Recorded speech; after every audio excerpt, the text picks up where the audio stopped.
I'm Dr. Lerendi Zinda. I'm doing my intern in Krishna Naturopathy and Yoga Medical College and Hospital in Trichy. நம்ம இந்த வீடியோவில் எதை பற்றி பார்க்க போகிறோம்னா எனிமா பற்றி பார்க்க போகிறோம். எனிமாங்கிறது ஒரு கிளென்சிங் ப்ராசஸ். அதாவது வாட்டர் யூஸ் பண்ணி நம்ம குடலில் இருக்கிற தேவையற்ற கழிவுகளை நம்ம ரிமூவ் பண்ணுறோம். இப்போது இந்த வீடியோவில் இதோட பெனிஃபிட்ஸ் என்ன, இது யார் யார் யூஸ் பண்ணக்கூடாது, அதுக்கப்புறம் இதோட ப்ரொசீஜர் என்னங்கிறத நம்ம பார்க்க போகிறோம். இதோட பெனிஃபிட்ஸ் என்னென்னா கான்ஸ்டிபேஷன், அதாவது மலச்சிக்கல் இருக்கிறவங்க, அப்புறம் ஃபீக்கல் இன்கான்டினன்ஸ், அதாவது ரெக்டம் வழியாக ஸ்டூல் லீக் ஆகுறவங்களுக்கு இது நம்ம கொடுக்கலாம். தென் வெயிட் லாஸ், அதுக்கப்புறம் ஸ்கின்னை இம்ப்ரூவ் பண்ணுது. எப்படி ஸ்கின்னை இம்ப்ரூவ் பண்ணுதுன்னு நம்ம பார்த்தோம்னா, இப்போ நம்ம உடம்புல எவ்வளோ அதிகமாக கழிவுகள் தேக்கம் அதிகமாக இருக்கோ அது நம்ம ஸ்கின்னில் ரிஃப்ளெக்ட் ஆகும். இப்போது இந்த எனிமா மூலமாக நம்ம குடலில் இருக்க கழிவுகளை நம்ம ரிமூவ் பண்ணும்போது ஸ்கின்னும் அதோட கன்சிஸ்டன்சியும் இம்ப்ரூவ் ஆகும். இதில் எப்படி நம்ம ஸ்கின்னை இம்ப்ரூவ் பண்ணுறதுன்னு நம்ம எப்படி பார்க்கலாம்னா, இப்போது நம்ம உடம்புல எவ்வளோ கழிவுகள் அக்குமுலேட் ஆகிட்டு இருக்கோ, ஆனால் அந்த வெளிப்பாடு தான் நம்ம ஸ்கின்னில் காமிக்கும். அலர்ஜிஸாக இருக்கலாம், இல்லைன்னா பிம்பிள்ஸாக வரலாம், எதுவாக வேணாலும் இருக்கலாம்.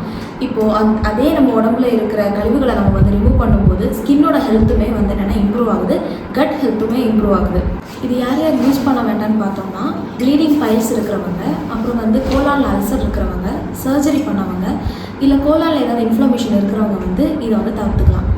நம்ம இப்போ இந்த ப்ரொசீஜர் பற்றி பார்த்துக்கலாம். இனிமேல் நம்ம எப்படி பண்ண போகிறோன்னு, இந்த கேனில் நம்ம வாட்டர் ஃபில் பண்ண போகிறோம். தென் இந்த நாசலில் லூப்ரிகேஷனுக்காக கோகோனட் ஆயில் இல்லைன்னா கீ அப்ளை பண்ண போகிறோம். பேஷண்ட்டை சிம்ஸ் பொசிஷனுங்கிற ஒரு பொசிஷனில் அவங்கள இருக்க வச்சுட்டு தென் அவங்க ஆசன வாயில் இந்த நாசலை நம்ம இன்சர்ட் பண்ணுறோம். இன்சர்ட் பண்ணதுக்கப்புறம் இந்த வாட்டர் ஃபுல்லாகவே அவங்க குடலில் ஃபில் ஆகும்.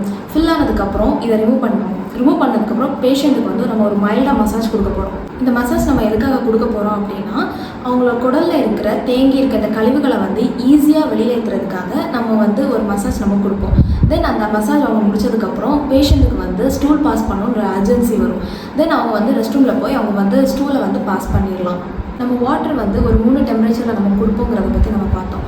கோல்டு, வார்ம், ஹாட், இந்த மூணுக்குமே 3 எஃபெக்ட்ஸ் இருக்குது. இப்போ கோல்டுன்னு நம்ம பார்த்தோம்னா நம்ம பவுல் மூமெண்ட்டை அது ஸ்டிமுலேட் பண்ணி விடுது. இதே வார்ம்னா நம்ம பவுலை ரிலாக்ஸ் பண்ணுது. தென் ஹாட்டுன்னு நம்ம பார்த்தோம்னா இப்போ பவுலில் ஏதாச்சும் நமக்கு இரிட்டேஷன் ஏதாவது இருக்குன்னா அதை கம்மி பண்ணுது.